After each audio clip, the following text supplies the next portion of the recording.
Olá, bem-vindo à Teodiversidade. Hoje nós vamos tratar de religião e política no Brasil, um tema que agitou a mídia, as discussões em tempos recentes.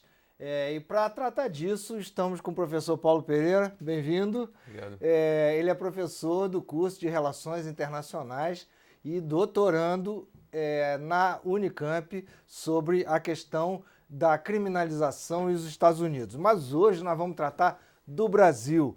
Como é que você vê, sobretudo que foi na eleição presidencial, a ligação entre religião e política? Como é que você vê essa situação? Já que a gente vê que isso é muito peculiar nos Estados Unidos, será que a gente está sofrendo alguma influência ou não se situa nesse patamar? Olha, Jorge, eu acho que da mesma forma que os Estados Unidos teve uma eleição em 2000 e 2004 do governo Bush, que foi muito marcada pela religião, aqui no Brasil eu acho que a religião também é uma expressão nacional e, nesse sentido, por vezes, as eleições, a mesma estrutura governamental, política, né? Seja no executivo e mais especificamente no legislativo, a questão religiosa ganha expressão, né? E essa expressão se manifesta, em geral, numa dicotomia entre aqueles que são religiosos, aqueles que não são, aqueles que têm posicionamentos, às vezes, políticos, que são vinculados a um certo conservadorismo religioso, e aqueles que são de um viés mais progressista, né, mais aberto, nesse sentido menos dogmático. De uma certa forma, você pode dizer que as pessoas mais religiosas são eleitores mais conservadores? Não necessariamente. Acho que a religião... No Brasil, pelo menos. Sim, acho que a religião ela não é algo que define o conservadorismo, necessariamente. Ainda que nós possamos dizer que talvez o maior grupo seja conservador. Quer dizer, a religião e conservadorismo acho que não são coisas que andam necessariamente juntas. Ou sempre né? juntas. Não são necessariamente Tá sempre certo. juntas, mas sem dúvida que existe uma proximidade num grande número dos adeptos de religiões com um certo conservadorismo, especialmente as religiões mais tradicionais, né? Enfim, as monoteístas, etc. Que tem também versões diversas. A gente teve, por exemplo, no Brasil, até, sei lá, até o fim da década, meados da década de 80 do século passado, a teologia da libertação, né, que de uma certa forma ela tinha um viés mais progressista de transformação da sociedade, etc. Sem dúvida, e acho que mesmo hoje em dia você tem determinadas linhas que ainda seguem uma postura menos dogmática, principalmente quando você vai para o âmbito público, ou seja, quando você entra dentro de uma discussão que é de política, que é de ações ou atividades que saem do foro íntimo, né? Acho que aí você tem muitos grupos religiosos e comunidades que ainda têm uma postura mais progressiva. Agora, isso não é a regra, né? A regra é o contrário. A regra são grupos religiosos cada vez mais, enfim, conservadores que querem colocar essa agenda conservadora na política, né? E de uma certa forma a gente pode dizer que esses grupos conservadores que usam a religião como discurso ou mesmo como ambiente, elas escolhem determinados temas. Sim, são temas clássicos da discussão religião-política, como aborto, né? Que é um tema que no Brasil, enfim, nas últimas eleições foi algo expressivo, né? Praticamente se torna, alguns analistas disseram, e eu concordo, parece que a eleição se torna um plebiscito, né, sobre o aborto. Então, na verdade, a discussão, a agenda se torna uma agenda de aborto ou não. Outros temas importantes, como a união civil entre homossexuais, né, que eu acho que também é um dos grandes motes da discussão hoje em dia entre religião e política. Embora não seja um número, uma questão tão, digamos, numerosa ou tão momentosa quanto o aborto. Não, sem dúvida que não, sem dúvida que não. E também não é uma que gera os mesmos tipos de danos, né? O número de mulheres que morrem por causa do aborto clandestino é altíssimo no Brasil. Quer dizer, esse dado é um dado que você não tem comparação da gravidade com a falta de uma união civil entre homossexuais. Mas né? agora eu pergunto, o aborto, do jeito como ele é encarado nos Estados Unidos, do jeito que é encarado no Brasil, é diferente. A realidade do aborto lá é de um jeito e a realidade do aborto aqui é diferente, ou não? Sim. Não, é muito diferente. No caso norte-americano, o aborto ele é permitido em um grande número de estados, né? E não só, eu acho que é mais expressivo ainda se você pensar que não só nos Estados Unidos é dessa forma, mas também na grande maioria dos países europeus, Rússia, enfim, você tem aí toda a parte norte do globo, grande parte tem uma política que é de permissão do aborto com algumas restrições. Né? Claro. Enquanto você tem... não é a carnificina solta. Não né? é a carnificina solta, você tem sempre um tipo de restrição. Um tipo de restrição específica. Ou de acompanhamento. De acompanhamento, etc. De uma forma ou de outra, você tem uma assessoria, uma atenção do Estado né, em relação a essa situação. Tá. Ou seja, você não criminaliza. Porque quando você criminaliza, nesse caso, e no Brasil é assim, enfim, em tantos outros países, a tendência é que você coloque fora do âmbito da política. Né? Vira uma questão de imposição de lei, de reforço de lei, de questão policial. Então, quando você não criminaliza, pelo menos você tem o Estado, vamos dizer, podendo manejar esse tipo de atividade. Né? E no caso brasileiro, o aborto sempre foi um tema que, vamos dizer, a religião vamos dizer, se calcou né, para ser uma das bandeiras importantes na discussão política. Né? E tem sido desde então, foi nas últimas eleições e provavelmente continuar sendo lá nos Estados Unidos é pro-choice, pró-escolha. Exato. Aqui não é. Aqui não. Né? Aqui... é uma imposição das condições. Claro que a mulher, sempre tem algum nível de escolha, mas o que se cai sobre a cabeça dela, empurrar para baixo do tapete não resolve. Eu acho que o ponto, na verdade, em que a religião mais pega e que nos Estados Unidos teve um movimento muito grande e aqui também tem, que são as comunidades, enfim, que propagam a ação pró-vida, né? Quer dizer, enfim, tudo é vida, né? Então, nesse sentido, o feto, desde o início né, da concepção, ele é vida, então você não pode matar, então faz-se a vinculação entre a morte do feto com um assassinato, um homicídio, etc., né? Que o Estado deveria ir contra. Então, esse é o baluarte, enfim, religioso. Não, mas inclusive, quer dizer, a ocasião eleitoral não é a mais propícia para se discutir isso. Não é, né? Porque, veja, Jorge, é um momento no qual você tem uma agenda muito mais ampla do que só o aborto, afinal de contas... não pode se reduzir o país Quem foi que colocou a agenda do aborto como a agenda política da corrida presidencial? Essa é uma pergunta importante de ser respondida. Alguns candidatos disseram que foi a população, né?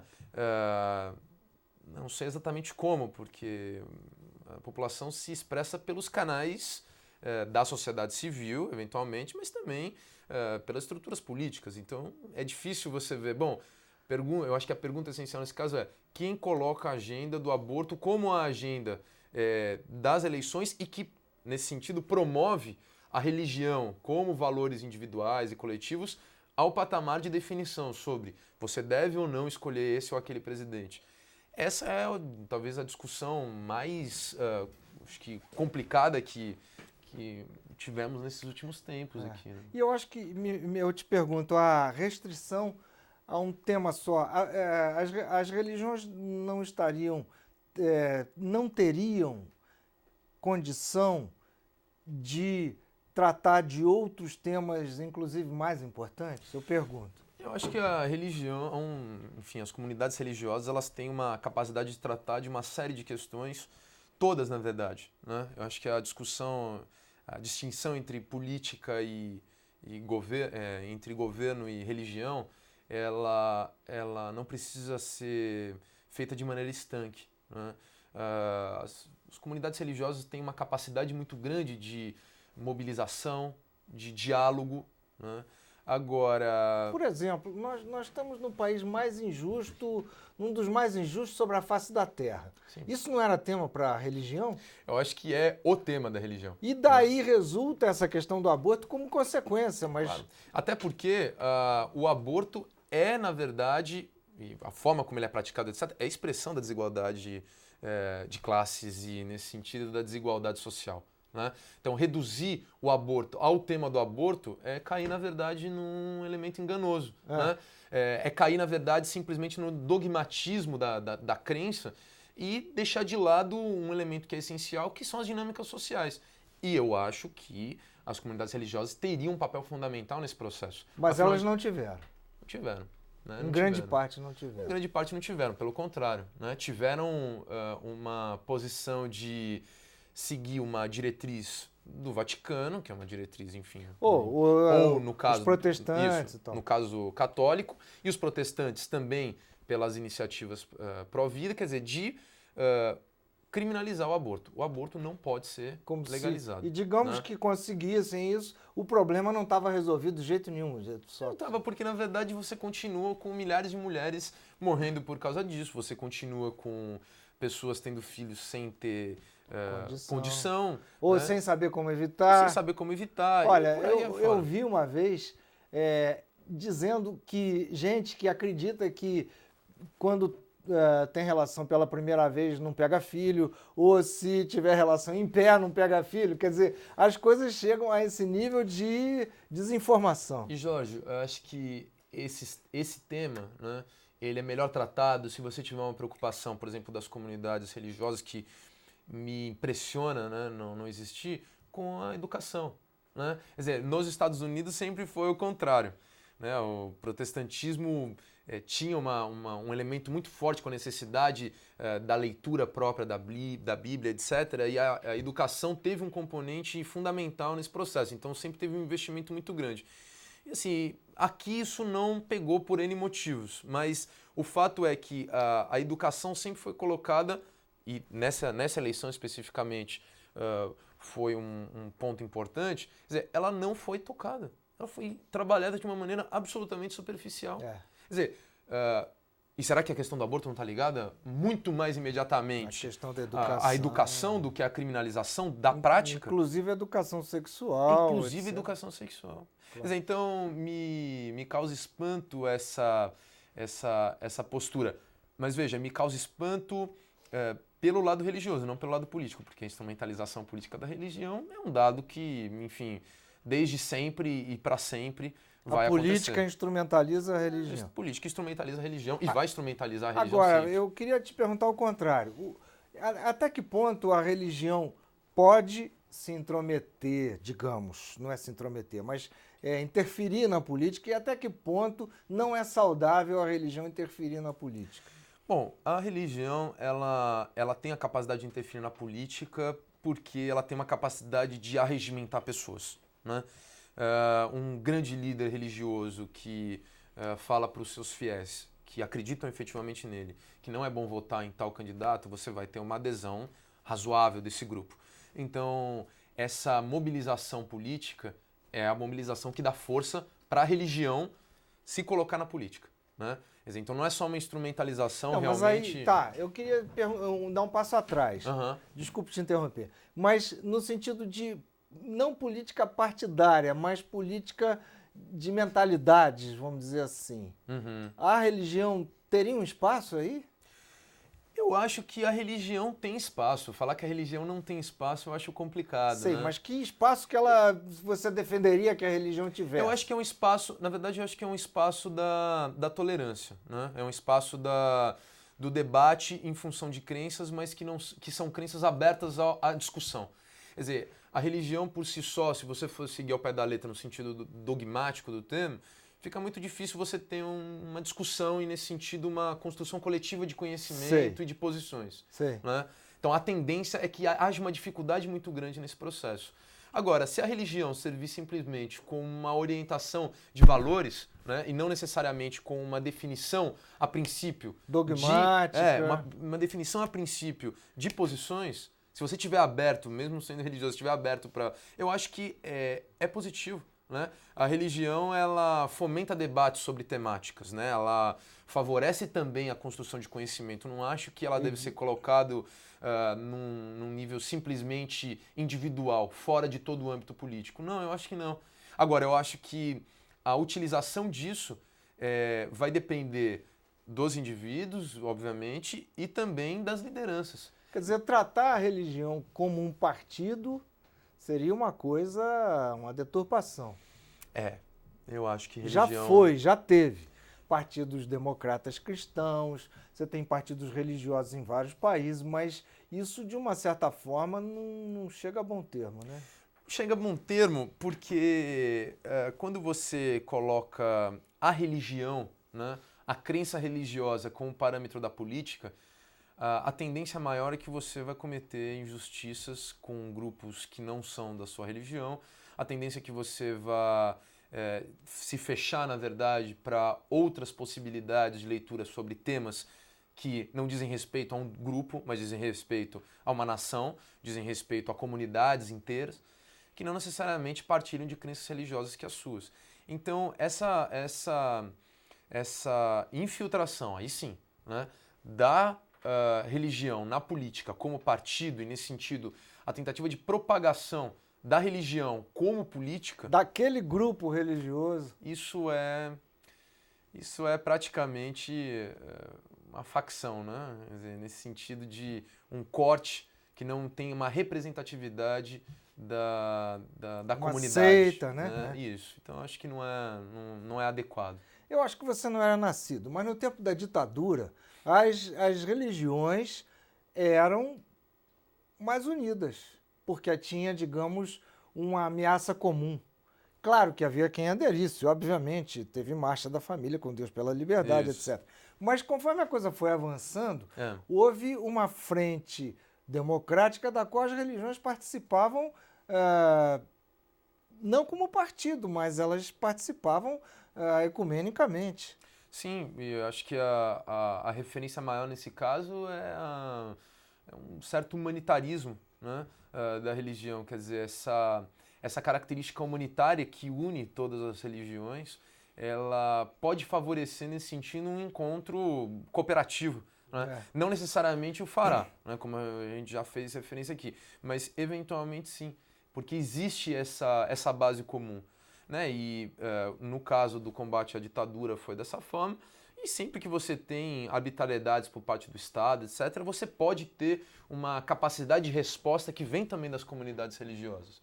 Então eu acho que, veja, mais uma vez, existe uma importância grande das comunidades religiosas no desenvolvimento, vamos dizer, nessa construção social. Agora, a meu ver, o que foi feito na eleição presidencial aqui no Brasil, ela é um equívoco enorme, uma deturpação da capacidade benéfica que as religiões podem ter para o debate político. De uma certa forma, aí é uma posição, quer dizer, que há uma dissonância entre alguém querendo se meter entre você e a urna. Porque na hora de você votar, quem tem que mandar em você é a sua consciência, quer dizer, você mesmo. E isso, algumas religiões, alguns líderes religiosos querem usurpar das pessoas. Então há uma contradição nisso aí. Então é isso que eu te pergunto. Não seria o caso das religiões abrirem mão da sua influência sobre o indivíduo, chegar à última influência, porque no fator de educar a pessoa a ela ser autossuficiente mentalmente, né? Eu acho que a dificuldade nesse caso está na própria característica do que é uma instituição religiosa, né? Mas a instituição religiosa, ela vai necessariamente buscar trabalhar aquele grupo como um grupo minimamente homogêneo, em função de crenças que deveriam, se não são, deveriam ser parecidas. Aquele que se coloca de uma maneira desvirtuada, em geral ele vai ser colocado de lado, né? Ou vai ser lhe imposto determinada visão de mundo. Então, é difícil pensar como as religiões poderiam tratar os indivíduos pela sua individualidade e não pelo grupo, não pela estrutura coletiva, né? Tá. Então, acho que a dificuldade está um pouco nessa própria característica, né, da instituição religiosa. Não vejo uma forma do indivíduo ter uma liberdade efetiva dentro... se você caminhar no sentido do dogma religioso. Quer dizer, é aquilo e pronto, né? E nesse sentido você tem sempre uma liderança, né? A estrutura das instituições religiosas pressupõe sempre uma hierarquia clara, etc. Então, fica difícil você ter uma liberdade para o indivíduo que se sobreponha a essa lógica coletivista, né?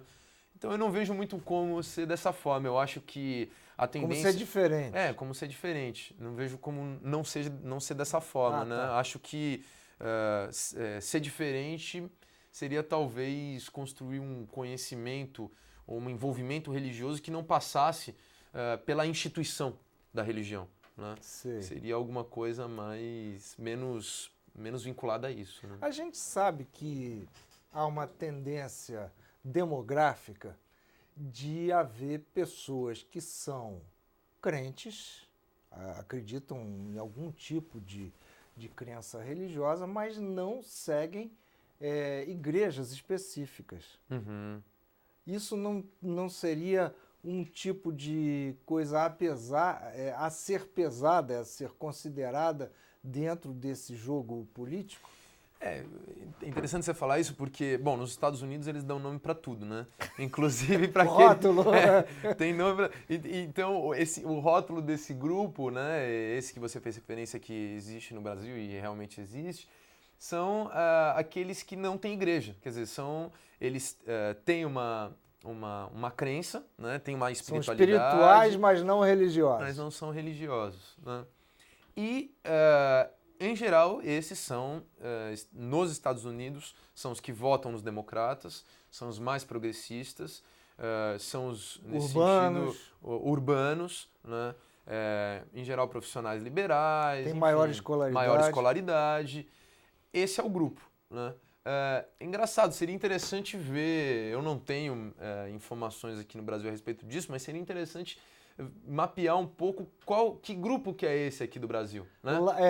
Quer dizer, com coisa mais qualitativa. Com coisa mais qualitativa. Né? Lá nos Estados Unidos, pelo que eu tenho dado, são 16% esse grupo. Uhum. Aqui no Brasil, o dado de 2000 do censo era que eram 7,4. Quer dizer, lá é 2,5 vezes quase, esse grupo é maior do que aqui. Sim. Mas esses grupos eles estão crescendo muito rapidamente, né? Então, dialogar com esses também vai acabar sendo uma necessidade. Vai acabar sendo uma necessidade. E ainda mais, quer dizer, pelo desenvolvimento social do Brasil, maior acesso à educação, né? A tendência é que esse número aumente, né? Em geral, em países onde você tem uma educação, uma quantidade de anos maior, né, de instrução, você tem uma maior crítica a essas estruturas religiosas mais rígidas. Não é só isso, mas existe um componente importante. Então, me parece que esse número, como você disse, tem uma tendência a crescer. Agora, com o censo que estão fazendo em 2010, vai ser interessante a gente ver um pouco essa característica, né? Mas não é só da educação, porque você tem quem estudou em colégio de padre, colégio de freira, lá pela meados do século XX, sabia que a educação, por mais ampla que fosse o número de anos, conduzia a um certo tipo de mentalidade. Me parece que a sociedade é que ela mesma exige um determinado tipo de educação mais ampla, à medida que vai se industrializando e sim, um determinado mundializando. tipo de educação, você tem toda a razão. Quer dizer, é um determinado tipo de educação, não é educação por si própria. Você pode ter uma educação religiosa e, enfim, isso vai promover um maior número de adeptos da religião, né? Mas eu acho que essa educação mais laica, quer dizer, essa educação vinculada aos processos de desenvolvimento industrial, uma certa urbanização, não, certa não, uma expressiva urbanização que você tem tido o inchaço das cidades, etc. Eu acho que isso tem conduzido a um maior número de adeptos dessa corrente alternativa, essa terceira via, né, da espiritualidade, são os sem igrejas, né? São aqueles que rechaçam essa instituição religiosa, apesar de terem crenças, enfim, serem espiritualizados. Tá certo. Se você quer entender um pouco mais sobre isso, como se dá na juventude universitária, tem esse livro aqui, que fui eu que escrevi. Religiosidade Jovem, Pesquisa entre Universitários, da editora Olho d'Água. Terminamos por hoje. Obrigado, Paulo. Obrigado, Jorge. Pelas suas lições. Obrigado. E você fique conosco, acompanhe o nosso Teodiversidade.